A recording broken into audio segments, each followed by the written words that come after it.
Okay, let's unpack this. Imagine a single horrific crime committed centuries ago.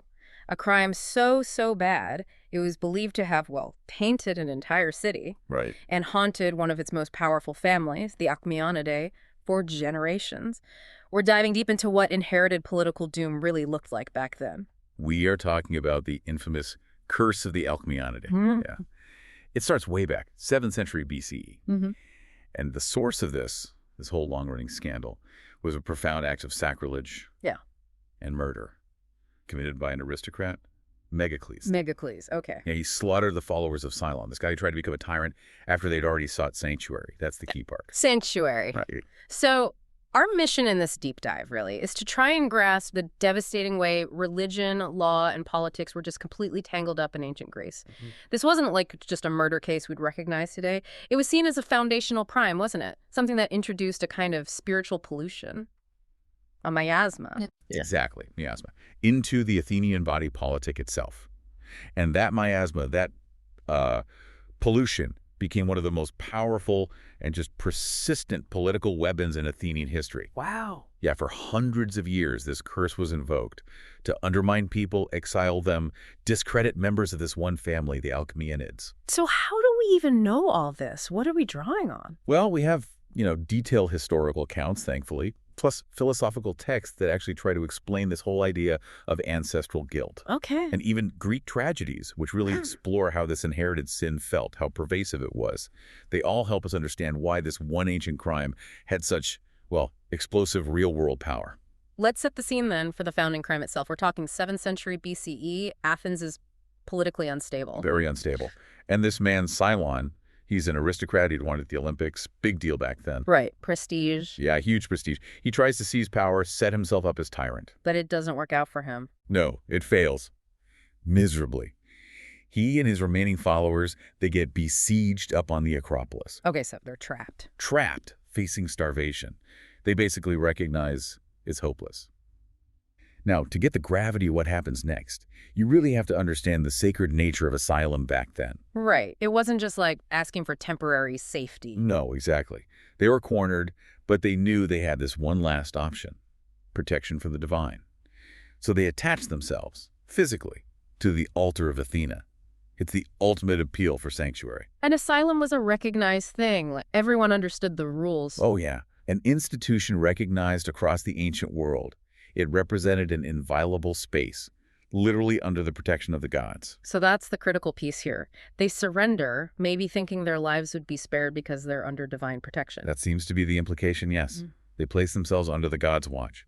However, the group leading the opposition, led by this figure Megacles of the Alcmaeonidae family, our guy, he decides to disregard this sacred trust.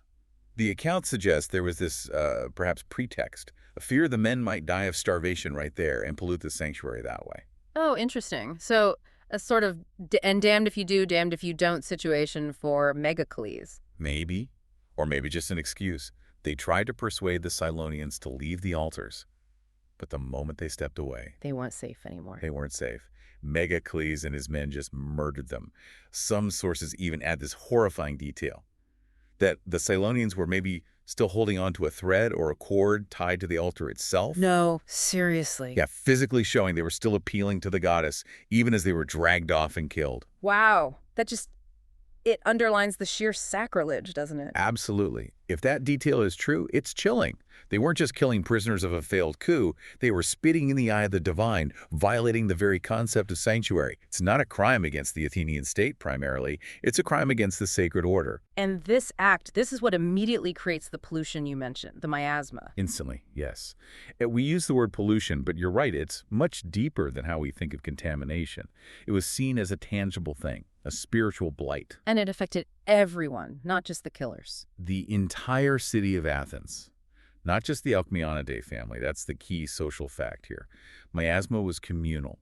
It was a stain that people believed could cause actual harm, plague, famine, civic strife. Because the whole city had a relationship with the gods, like a pact. Precisely, the Pax Deorum, the peace of the gods. An offense like this jeopardized that peace, and therefore the welfare of every single Athenian. So the religious fault of one family became this huge political, even existential threat to the whole state. And the curse itself got named after Cylon, right? The Cylonian curse. It was formerly known as the Cylonian curse, yes, but the pollution, the miasma, that was seen as carried by the Alcmaeonidae bloodline. So if the whole city felt polluted, what did they do? They couldn't just, sweep it under the rug. You mentioned purification rituals. Right. The city knew, almost instinctively, that the collective body was sick, and the only cure for this kind of divine contamination was religious purification. So the first response was actually a formal trial. A trial for Megacles and his family. For all living members of the Alcmaeonidae line, it led to their exile, a process sometimes called atemia, kind of disenfranchisement, but really driven by this urgent religious need.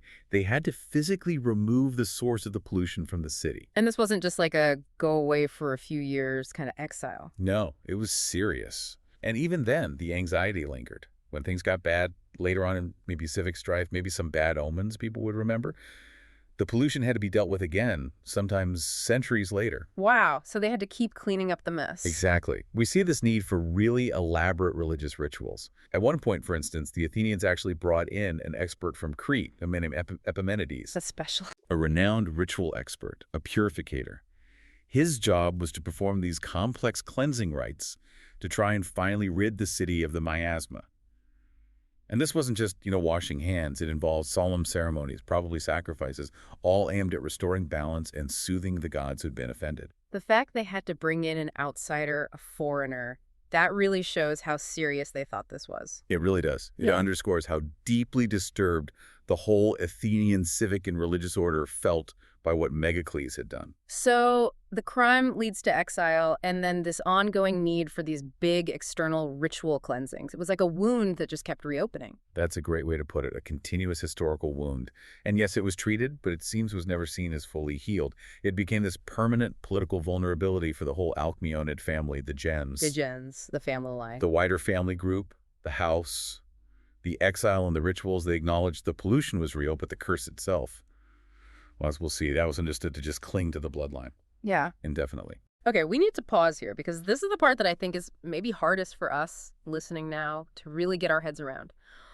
Why would someone born, say, 100, 200 years after this crime, why would they still be suffering the consequences, politically, socially, for something their great-great-grandfather did? Yeah, this is where it gets really interesting. It forces us to sort of ditch our modern ideas about individual responsibility, individual liability. Okay. In these ancient societies, the main unit for identity, for social function, for accountability, it wasn't the individual citizen.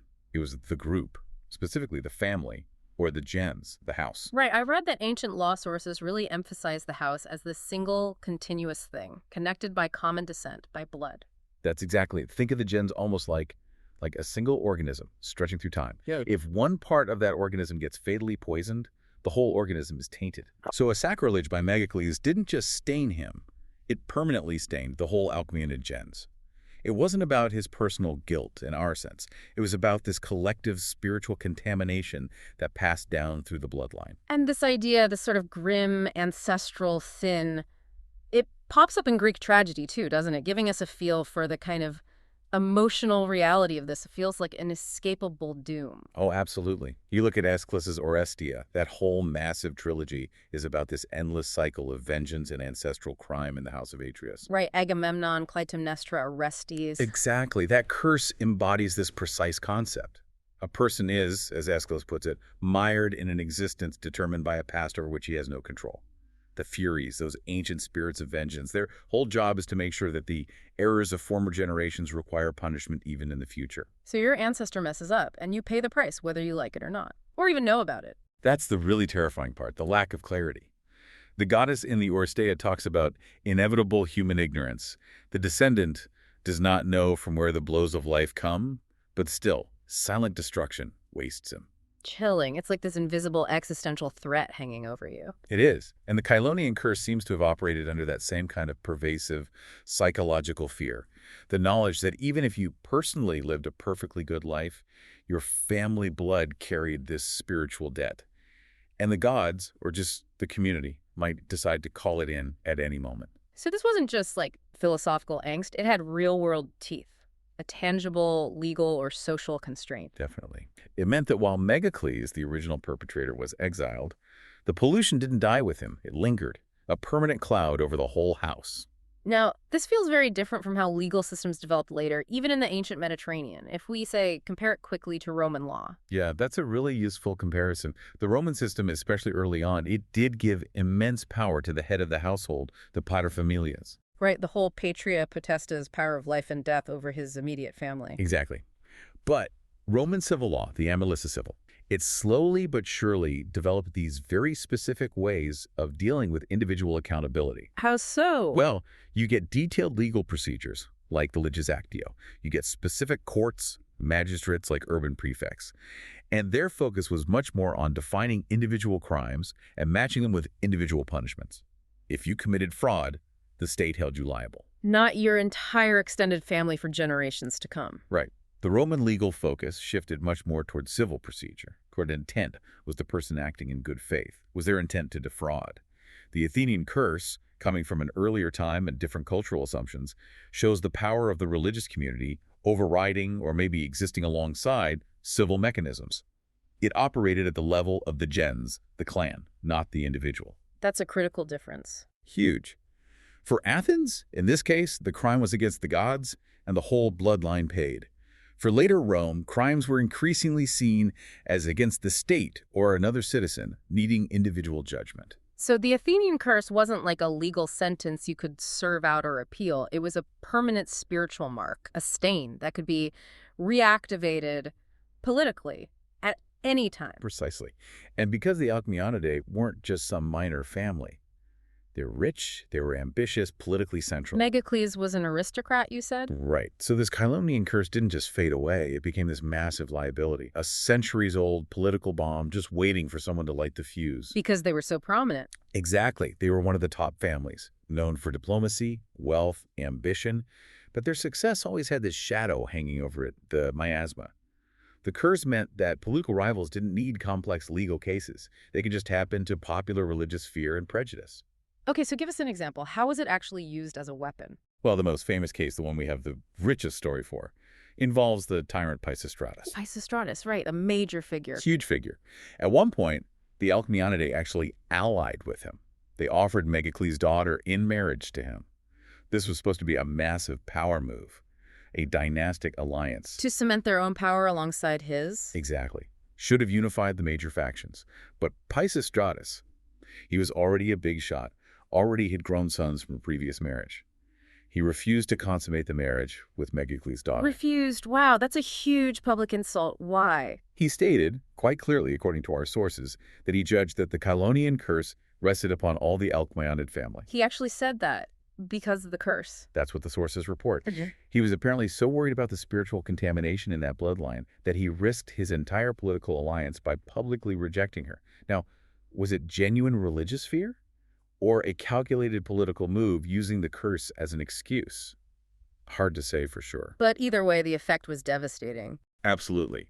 Marrying into a polluted line, he might have reasoned, risked polluting his own dynasty, his own relationship with the gods, his own public standing. That is just incredible. A major political alliance, a foundational marriage, destroyed by fear of spiritual contamination from centuries before.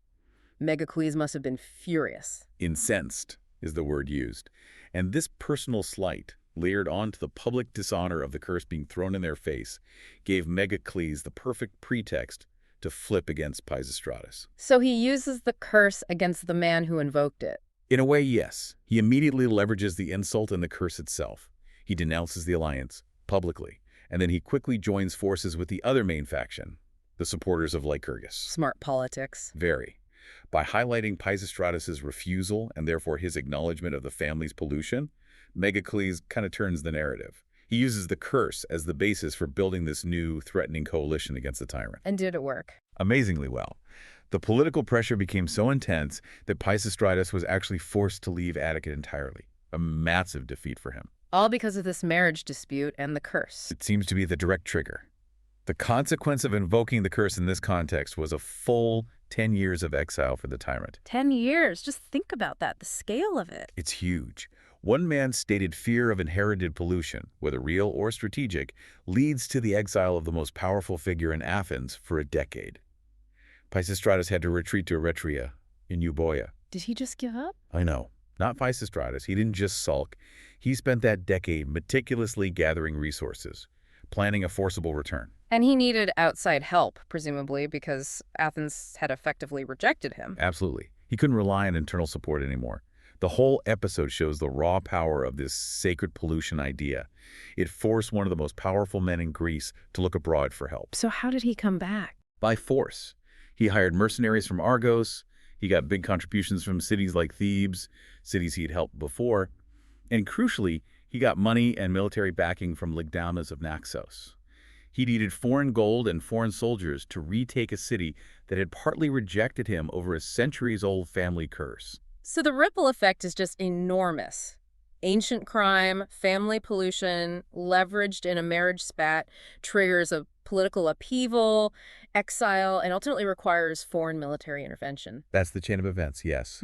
And the political weaponization, it didn't stop with Pisistratus. The curse just kept lingering as this potent liability. It lasted for centuries. All the way into the golden age of Athens. Think about Pericles, arguably the greatest statesman Athens ever produced. Pericles, yeah. Architect of the Parthenon, leader during the height of Athenian democracy. His mother was an Alcmaeonid. No, so he carried the curse too. Technically, yes. The taint was in his bloodline through his mother, and his enemies knew it. Did they use it against him? Oh, absolutely. When Pericles was at the peak of his power, especially right around the start of the Peloponnesian War, his political enemies inside Athens, and even the Spartans, their main military rivals, they repeatedly demanded that Athens cast out the pollution. They specifically brought up the Cylonian curse against Pericles. Explicitly. The aim was clearly to try and drive him into exile, or at the very least, to undermine his moral authority, his political standing. The argument was basically, how can Athens prosper in this war while led by someone from that polluted family line? Wow. That just shows the incredible longevity of this thing as a political weapon. It wasn't just some dusty historical anecdote. It was live ammunition in current political warfare. Exactly. It demonstrates how tightly an elite's political legitimacy was bound up with their perceived religious purity. And that purity, in turn, depended on public opinion and the collective memory of this foundational crime. So the curse operated outside the normal legal system. It wasn't something you could fight in court. Pretty much. It wasn't a civil case. It was this powerful religious constraint, a kind of public shaming backed by the deep-seated fear of divine anger. Even though Athenian courts existed to handle disputes among the elite, the threat of sacred pollution was this other mechanism.